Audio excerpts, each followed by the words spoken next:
Lakini kwanza ni taarifa ya habari. Mimi ni Phyllis Mwote. Rais wa Ukraine Volodymyr Zelensky amesema kwamba atakwenda mjini Ankara siku ya Alhamisi ili kukutana na rais wa Uturuki Recep Tayyip Erdogan, na kisha anapanga kusafiri hadi Istanbul kukutana na Vladimir Putin ikiwa rais huyo wa Urusi ataenda Uturuki. Hapo awali mshauri mkuu wa serikali ya Ukraine alisema Rais Zelensky alikuwa tayari kukutana na Rais Putin kwenye mazungumzo hayo na wala sio afisa yoyote mwingine wa Urusi. Mikhailo Podolyak alisema kwamba rais wa Urusi ndiye mtu pekee mwenye mamlaka ya kumaliza vita hivyo. Mkutano kati ya pande hizo mbili ulipendekezwa na Rais Putin kama jibu kwa Ukraine na washirika wake kuitaka Urusi kukubaliana na usitishaji mapigano kwa siku 30. Vile vile waziri wa mambo ya nje wa Ujerumani Johann Wadephul alitoa wito kwa Urusi kuhudhuria mkutano huo. Ukraine hat sich sehr weit bewegt. Ukraine imesonga mbele.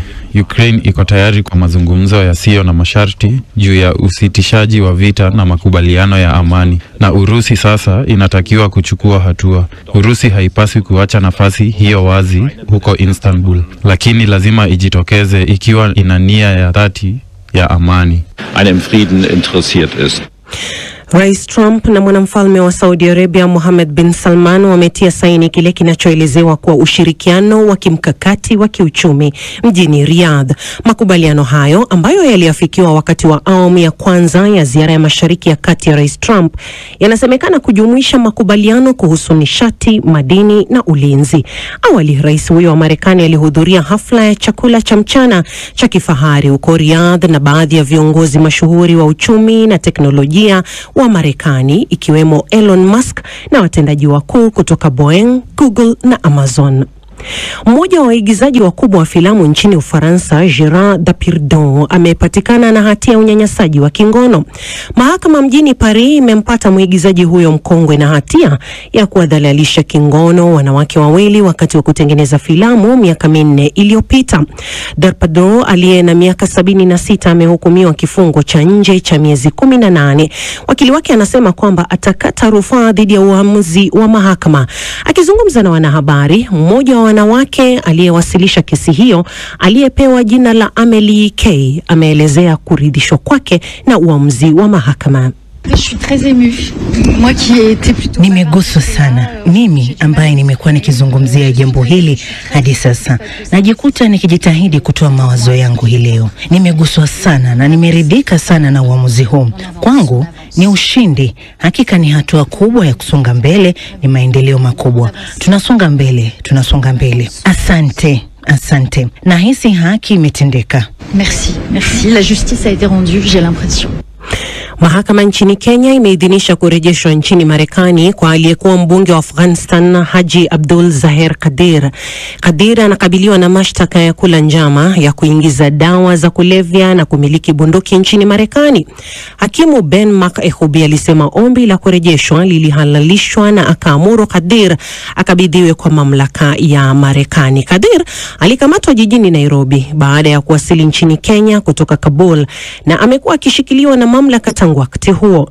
Marekani ilitoa waranti wa kukamatwa kwake mwezi Machi mwaka huu.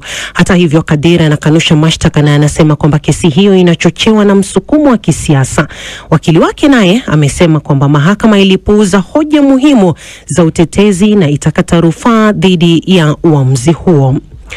Na kiongozi wa kijeshi nchini Mali ameidhinisha mswada ambao wakosoaji wanasema kwamba wanahofia utasababisha marufuku ya kudumu kwa vyama vya upinzani. Sheria hiyo inaondoa kipengee ambacho kinadhibiti jinsi vyama vya siasa vinavyoundwa na kuendeshwa nchini humo. Tangu mwaka jana, mamlaka imeongeza usimamizi wa shughuli za kisiasa, na wiki iliyopita viongozi wawili wa upinzani walitekwa nyara na watu waliokuwa na silaha ambao walidai kwamba walikuwa maafisa wa polisi. Kiongozi wa nchi hiyo Jenerali Assimi Goita hivi karibuni pia alitangaza usitishwaji wa muda kwa shughuli zote za kisiasa. Hii ni BBC. Shukran Phyllis Mwote kwa taarifa hiyo ya habari za dunia. Matangazo haya Dira ya Dunia, msikilizaji, yanasikika kupitia FM visiwani Zanzibar, ni Zenji FM nchini DRC ni Radio Muungano Beni, Kenya tegesikio kupitia Nyota FM, na Uganda ni Voice of Busoga. Yako pia kwenye tovuti yetu bbcswahili.com na kwenye ukurasa wetu wa Facebook BBC Swahili, ambako msikilizaji pia unaweza kutuachia maoni yako, tutayasoma hapo baadaye kadri matangazo haya yanavyosonga. Mimi ni Karorobi nikiwa Nairobi na mwenzangu ni Regina Mziwanda akiwa kule Dar es Salaam. Tunaanzia Mashariki ya Kati ambako Rais wa Marekani Donald Trump na mwanamfalme wa Saudi Arabia wametia saini mkataba wa kibiashara huko Riyadh wakati wa ziara ya kwanza ya Trump Mashariki ya Kati. Mkataba huo unajumuisha makubaliano kuhusu nishati, madini na ulinzi. Bwana Trump anatarajiwa pia kusafiri kuelekea Qatar na kisha Umoja wa Falme za Kiarabu baadaye wiki hii katika ziara yake hiyo huko Mashariki ya Kati. Sarafina Robi na taarifa zaidi. Rais wa Marekani Donald Trump amesaini makubaliano ya kimkakati ya kiuchumi na Saudi Arabia hii leo, huku taifa hilo lenye utajiri mkubwa wa mafuta likimkaribisha kwa sherehe maalum wakati wa kuanza kwa ziara yake katika mataifa ya Ghuba ambayo inalenga kuvutia wekezaji unaokisiwa kuwa na dhamana ya zaidi ya dola trilioni 1. Aliposhuka kutoka kwenye ndege yake ya Air Force One, Trump alifanya ishara ya kupunga mkono hewani na kukaribishwa na mwenyeji wake mwanamfalme Mohammed bin Salman, ambaye baadaye alisaini makubaliano na Rais Trump ambayo shirika la habari la serikali la Saudi Arabia lilisema inahusisha nishati, ulinzi, madini na maeneo mengine. Ikulu ya White House imesema Saudi Arabia ilikuwa imepanga kuwekeza dola bilioni 600 Marekani, ikiwa ni pamoja na makubaliano makubwa zaidi ya mauzo ya vifaa vya ulinzi baina ya washirika hao yenye thamani ya dola bilioni 142. Kwa kweli ninaamini kwamba tunapendana sana, Trump alisema wakati wa mkutano mjini na kiongozi huyo wa Saudi Arabia. Trump ambaye ameandamana na viongozi wengine wa kibiashara wa Marekani ikiwa ni pamoja na bilionea Elon Musk ataondoka Riyadh kuelekea Qatar kesho na taifa la Falme za Milki za Kiarabu siku ya Alhamisi. Hajapanga kuzuru Israel, uamuzi ambao umeibua maswali kuhusu msimamo wa mshirika huyo wa karibu katika vipaumbele vya Marekani, na lengo la safari hii ni katika uwekezaji badala ya masuala ya usalama katika Mashariki ya Kati. Katika mkutano kwenye ikulu ya Riyadh, Trump alimuita mwanamfalme wa Saudi rafiki na alisema wana uhusiano mzuri. Trump alikumbuka ziara yake katika nchi hiyo ya kifalme mwaka 2017 na alisema uwekezaji wa Saudi Arabia utaongeza ajira nchini Marekani. Alisema kwa mzaha kuwa ahadi ya wekezaji ya dola bilioni 600 kutoka Saudi Arabia inaweza kuwa dola trilioni 1, akirudia nambari aliyohitaja hapo awali wakati anatafuta wekezaji kutoka kwa mshirika muhimu wa kimkakati. Riyadh ilikuwa mwenyeji wa kongamano la wekezaji la Saudi na Marekani wakati Trump alipotembelea, huku wanaohudhuria ikiwa ni pamoja na Larry Fink, mkurugenzi mtendaji wa kampuni ya usimamizi wa mali ya BlackRock, Stephen A. Schwarzman, mkurugenzi mtendaji wa msimamizi wa mali wa Blackstone, na waziri wa fedha Scott Bessent. Mwanamfalme huyo wa Saudi amejikita katika kuboresha uchumi wa ufalme huo katika mpango mkubwa wa mageuzi unaoitwa Maazimio ya mwaka 2030 ambao unajumuisha miradi mikubwa kama vile mradi wa ujenzi wa mji wa kisasa unaojulikana kama lenye ukubwa na usawa wa taifa la Ubelgiji. Uuzaji wa mafuta ulichangia 69% ya mapato ya serikali ya Saudi mwaka jana. Taifa hilo limepunguza baadhi ya matarajio yake huku gharama zikiongezeka na bei ya mafuta ikishuka. Baadaye hii leo Rais Trump atahudhuria dhifa ya kifahari nchini Saudi Arabia akiwa na baadhi ya viongozi maarufu wa kiuchumi na teknolojia wa Marekani. Sarafina Robi, BBC.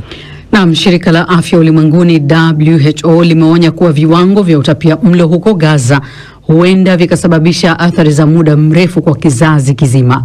Israel imezuia misaada ya kibinadamu kuingizwa Gaza kwa zaidi ya miezi miwili kwa lengo la kuwashinikiza Hamas kuachilia mateka waliosalia. Phyllis Mwate na taarifa zaidi. Shirika hilo linasema kwamba ukosefu wa chakula katika eneo hilo unaweza kuathiri ukuaji wa watoto. Linasema kwamba Hamas hapo awali ilikuwa ikiiba misaada, madai ambayo Hamas inakanusha. Siku ya Jumatatu vilevile ripoti iliyotolewa ilieleza kwamba watu 500,000 katika eneo hilo wanakabiliwa na njaa. Hayo yakijiri, Filipe Lazzarini wa shirika la UNRWA amesema kwamba serikali ya Israel imetumia ugavi wa msaada wa chakula kama silaha kwa kuzuia chakula kufikia kuwafikia waathiriwa kwa zaidi ya miezi miwili. Amelalamika kwamba ulimwengu umeonyesha kutojali sana kwa mzozo huo. Israel imepuuzilia mbali maoni hayo na kuyataja kuwa ni uongo, huku ikisema kwamba UNRWA inaegemea upande wa Hamas. Rachel Cummings ni mkurugenzi wa masuala ya kibinadamu wa shirika la Save the Children huko Deir al-Balaha katikati mwa Gaza. Anasema kwamba Wapalestina wanapata tabu hata ya kulisha watoto wao. Food, water and chakula, maji na dawa ni vitu vya kuimarisha maisha, na misaada kwa jumla inazuiwa kuingia Gaza. Watu wanalazimika kuchukua hatua kali. Tumesikia kutoka kwa wanafamilia katika kliniki zetu tunazoendesha ambazo wanakuja na watoto wao ambao wana utapiamlo. Wanalazimika kuchukua hatua kali, ikiwa ni pamoja na kula chakula cha mifugo na vile kuficha chakula kwa wingi kwenye nyasi, kujaribu angalau watoto wapate mlo mmoja kwa siku. Ni hali ya kukatisha tamaa. meal a day for children. It's really very desperate. Takwimu za hivi punde kutoka kwa mtandao unaoungwa mkono na Umoja wa Mataifa zinaonyesha kwamba 20% ya wakazi wa Gaza wanakabiliwa na janga la njaa. Lazarini vilevile amesema kuwa hali ya Gaza ni mbaya sana. Starvation is spreading. People are exhausted. Njaa inaenea. Watu wamechoka, watu wana njaa. Tunaweza kutarajia katika wiki zijazo kwamba iwapo hakuna misaada inayoingia eneo hilo, basi watu hawatakufa tu kwa sababu ya mabomu, lakini watakufa kwa kukosa misaada. Die because of the bombardment, but they will die because of the lack of aid. Amelalamika kwamba ulimwengu umeonyesha kutojali sana, huku Israel ikinyoshea kidole shirika hilo na kusema kwamba inasaidia kundi la Hamas. Hata hivyo, Filipe Lazarini anasema kwamba Israel haijatoa ushahidi wowote wa kutosha wa kuunga mkono madai hayo. The UN keep asking Israel. Umoja wa Mataifa unaendelea kuuliza Israel, tafadhali tushirikisheni kwa habari hii. Hadi leo hatujapokea taarifa yoyote kutoka kwa serikali ya Israeli isipokuwa wafanyikazi 19 ambao walidaiwa kuhusika na mauaji ya Oktoba tarehe 7. Shirika hilo liliamua kuwasimamisha kazi wafanyakazi hao 19, hata wale ambao hawakuwa na uthibitisho wowote wa madai hayo. There was absolutely no proof. Israel walikuwa tayari wamefunga kile kinatajwa kama milango ya Gaza tangu mwanzoni mwa mwezi Machi, ile ya kusonga mbele na mpango wa pili uliopendekezwa kusitisha mapigano ambao Israel na Hamas walikuwa wameafikiana kwamba ungesaidia kuachiliwa huru kwa mateka wote waliosalia baada ya Israel kujiondoa kikamilifu kutoka Gaza.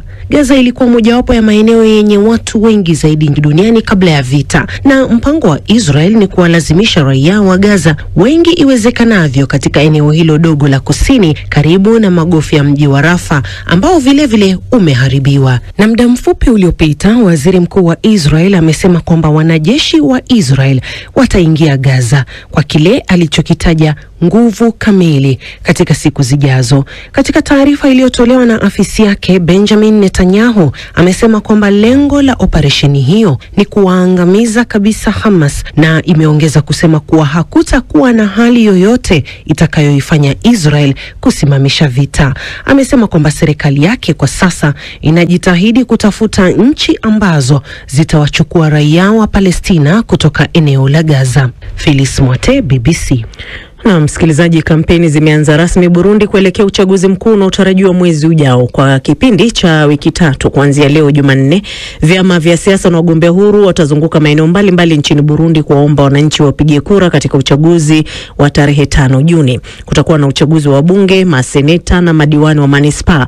Mwaka huu kutakuwa na uchaguzi wa rais kwa sababu kuanzia mwaka 2020 muhula wa rais utakuwa miaka 7, na kwa hivyo uchaguzi ujao wa rais utafanyika mwaka 2027. Kulingana na takwimu zilizotolewa na Tume ya Taifa ya Uchaguzi Seni, Warundi zaidi ya milioni 6 walijiandikisha kupiga kura.